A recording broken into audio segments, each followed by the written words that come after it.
안녕하세요. 뷰캐스터 김지희입니다. 요즘 홍대 예전 같지 않다는 이야기 많이 들으셨죠? 그 말이 정말 맞는지 아니면 아직 기회가 남아있는지 함께 걸어보실까요?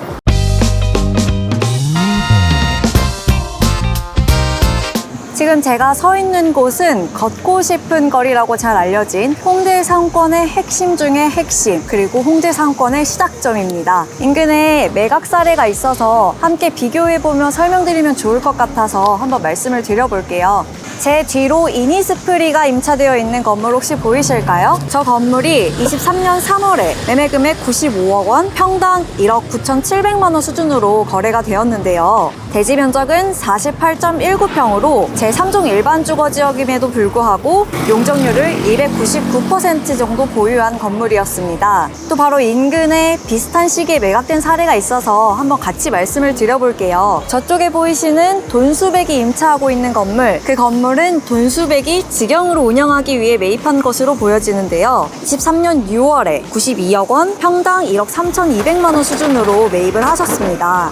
돈수백은 이 이니스프리가 있는 건물의 바로 옆 건물에 임차를 하고 있다가 저 건물을 매입함과 동시에 저 건물로 이동을 한 것으로 보여지는데요. 두 건물의 대지 면적은 약 21평 정도 차이가 나고 1층 면적의 경우는 약 8평 정도 차이가 납니다. 가장 큰 차이라고 한다면 아마 평당가의 차이가 아닐까 싶은데요. 이 물건은 사거리 코너에 위치하고 있어서 입지의 프리미엄을 받아서 1억 9,700만 원 수준이었고 저쪽 건물은 1억 3,200만 원 수준이었습니다. 저 위치의 1층에서도 충분히 영업이 가능하고 또 충분한 매출이 나올 것이라고 예상을 하셨기 때문에 투자용 목적으로 매입하셨지 않으셨을까 생각이 듭니다. 합리적인 금액대로 매물이 잘 나오지 않는 희소성 있는 상권에 작년 9월 매각된 사례가 있어 잠시 멈춰보았습니다. 제 뒤에 보이는 건물 한번 보실까요? 대지 면적 32.88평 정도로 66억 3천만 원, 평당 2억 원 수준으로 거래되었습니다. 전 매도인분께서 21년 4월에 62억 5천만 원을 주고 매입을 하셨다가 24년 9월 66억 3천만 원에 매각을 하신 케이스인데요. 매도인분께서는 약간의 손해를 보셨을 것 같지만 매수인분께서는 아주 합리적인 금액에 좋은 위치의 물건을 잘 매입하셨다고 생각이 드는 그런 물건입니다.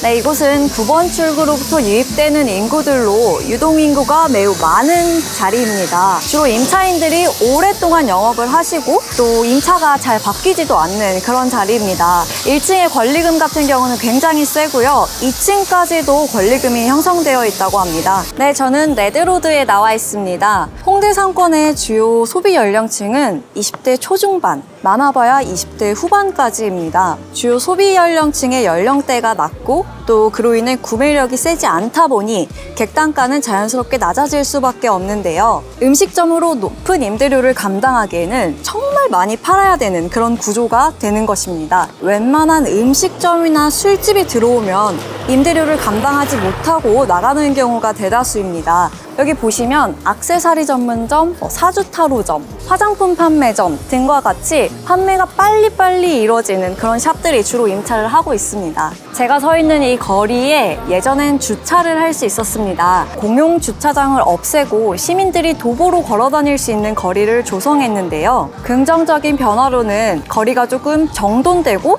걸어 다니며 상권을 이용하기 편한 거리가 조성되었다는 점인데요. 한편으로는 아쉬운 점도 있습니다. 차량 진입이 완전히 차단되면서 상권으로 유입되는 인구의 연령층이 낮아졌다는 점인데요.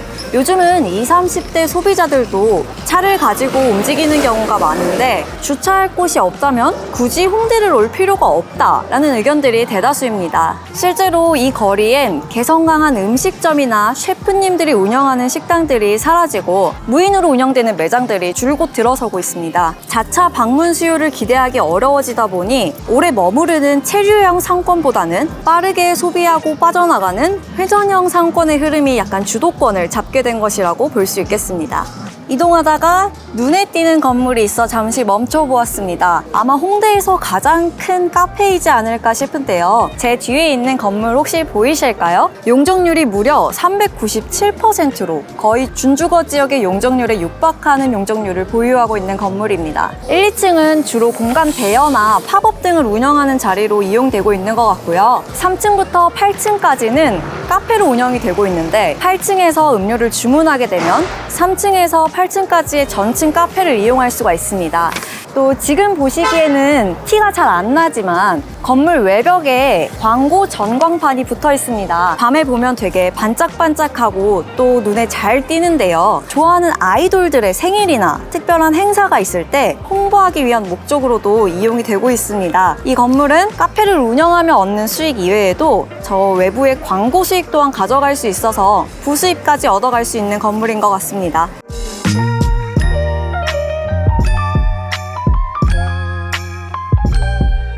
네, 이 거리는 조금 분위기가 살짝 달라집니다. 너 어디야? 나 상상마당 앞에 그 상상마당부터 여기 삼거리 포차까지의 이 거리는 술집이 주로 밀집되어 있는 구간입니다. 임대료, 권리금, 보증금 여전히 다 비쌉니다. 임대료는 1층 기준 평당 30만 원 정도 선으로 형성되어 있고 권리금은 1, 2억 정도 수준이 아니라 훨씬 그 이상을 웃돈다고 합니다. 그에 비해서 평일 매출이 뒷받침해주지 못하기 때문에 임대료를 견디지 못하고 1층 임차인이 바뀌는 경우가 종종 있기도 한데요. 여기 보이시는 이 건물 1층도 기존에는 술집 포차로 운영을 하시다가 지금은 오락실로 변경이 된 모습이고요.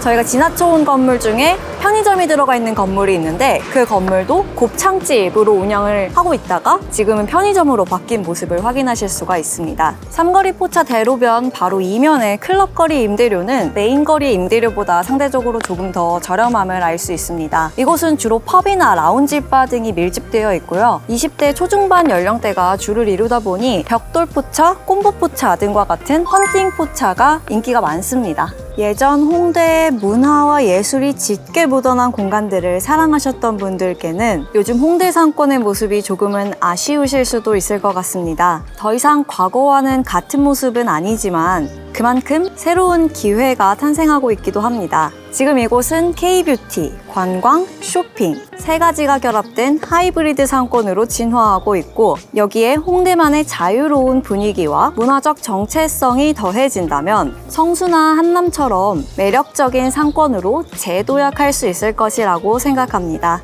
이상 빌캐스터 김지희였습니다. 감사합니다.